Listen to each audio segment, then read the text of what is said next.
Hello, incredible explorers! Welcome back to Discover Incredible Vietnam. Today, we're delving into one of the most significant transformations happening across our nation, the largest administrative reform in decades. Vietnam is reshaping its map, reducing the number of provincial level administrative units to build a more streamlined, effective, and efficient state apparatus.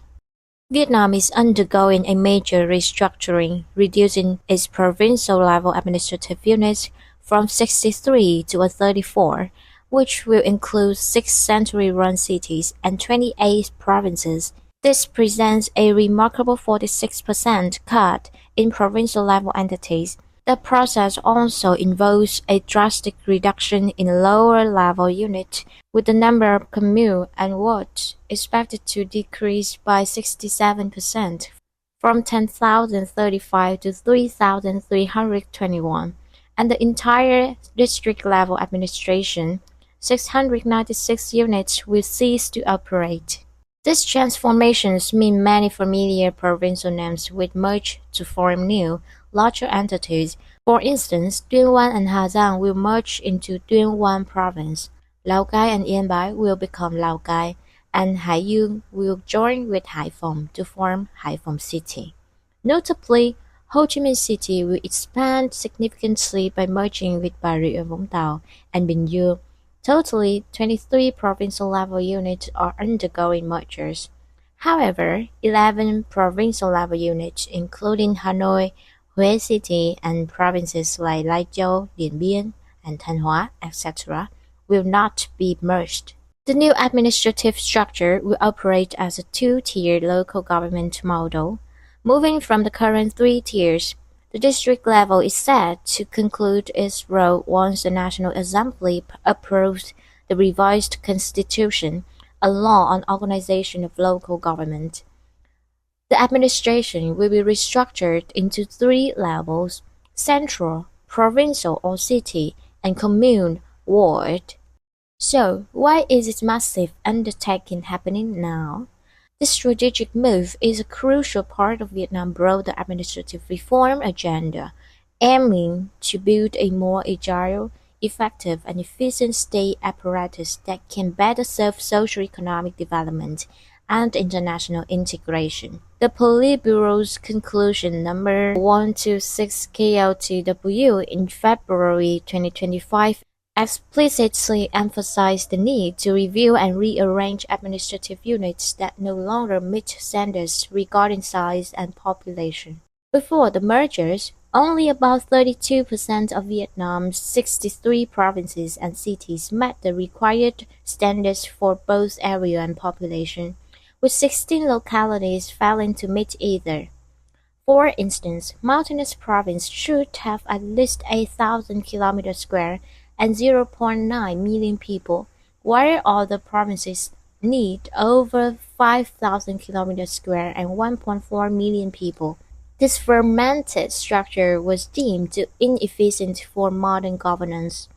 Despite being 68th in area and 16th in population, it was the eighth country globally in terms of the number of first-level administrative units, provinces, and cities.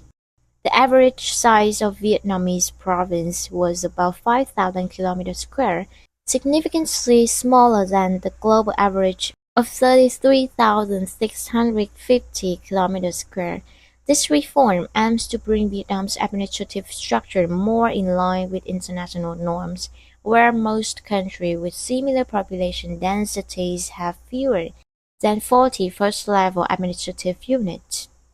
The benefits of this large-scale merger are profound and multifaceted.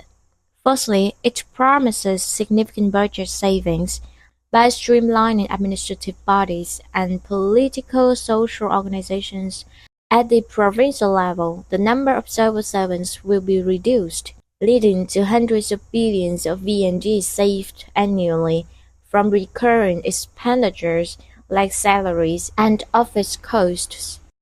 These resources can then be redirected to vital areas like economic development, infrastructure, and social welfare.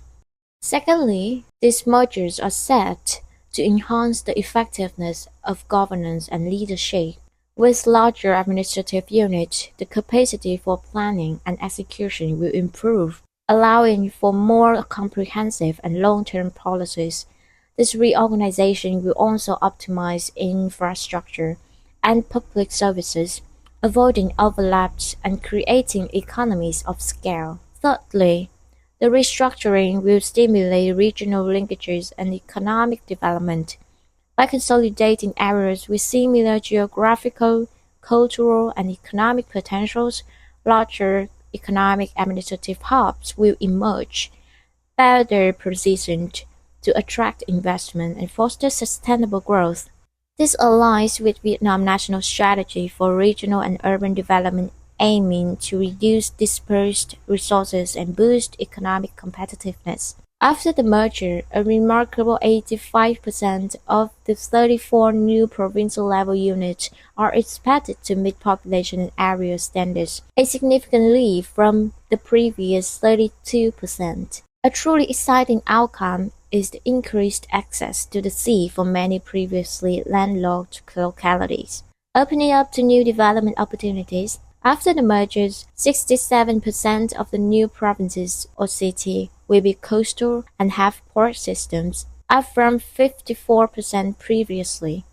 For example, Ho Chi Minh City, after merging with Bình Dương and Bà Rịa Vũng Tàu, will see its contribution to the national GDP jump from 15% to 24%, reinforcing its role as a leading economic engine. The new Ho Chi Minh City will also boast the largest port system in the country, including the deepwater Thị Vải Cái Mép port, the biggest in Vietnam. Of course, such a monumental change doesn't come without its challenges. One of the most immediate concerns is for civil servants, who have faced longer commutes to the new administrative centers. On average, officials in the 29 merged provinces will travel about 91 kilometers, with some, like those in Kon Tum or Phú Yên and Đắk Nông, facing commutes of over 180 kilometers, taking up to 4 hours. To address these challenges, local authorities are proactively implementing solutions. For instance, Da Nang is planning to use vacant public buildings and dormitories and build more social housing to accommodate thousands of officials from Quảng Nam. Similarly, Quảng Trị and Quảng Bình are organizing daily train services for around 1,300 officials who need to commute between the two provinces. The government is committed to a careful and methodical approach, ensuring stability and efficiency in managing headquarters, personnel transfers, and special policies during this transition. It's crucial for securing consensus from citizens, officials, and businesses to prevent instability and ensure uninterrupted public services. While the long-term benefits are clear, this massive reorganization also presents some potential ongoing challenges that require careful management. For instance, with fewer administrative units and push for staff streamlining, there is a potential for increased workload on talented officials, leading to burnout if not managed effectively.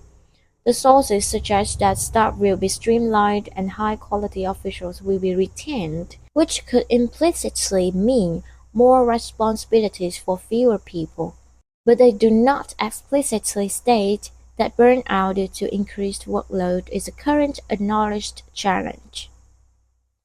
Similarly, while the focus is on improving public services, the consolidation of administrative centers could potentially mean citizens have to travel further or face longer wait times for certain services. The sources explicitly mention officials traveling further, but do not explicitly state that citizens will experience longer travel or wait times.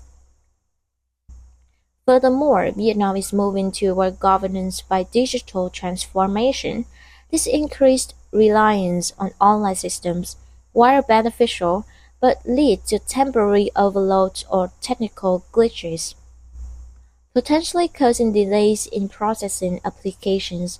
and frustrating both officials and citizens. Again, the sources discuss digital transformation but do not explicitly state that online systems are currently facing overload or causing frustration due to the merger process. Addressing these potential friction points will be crucial for the smooth and long-term success of this ambitious reform. The restructuring of administrative units in Vietnam is more than just a redrawing of maps. It's a revolution in thinking, aimed at elevating national governance and building a government closer to the people. This initiative is driven by a vision for at least 100 years of national development. By carefully preparing and implementing these changes, Vietnam is poised to unlock new potentials, foster stronger economic growth, and ensure a more efficient and responsive government for all its citizens. Thank you for joining us on Discover Incredible Vietnam. Stay tuned for more insights into the dynamic changes shaping our nation.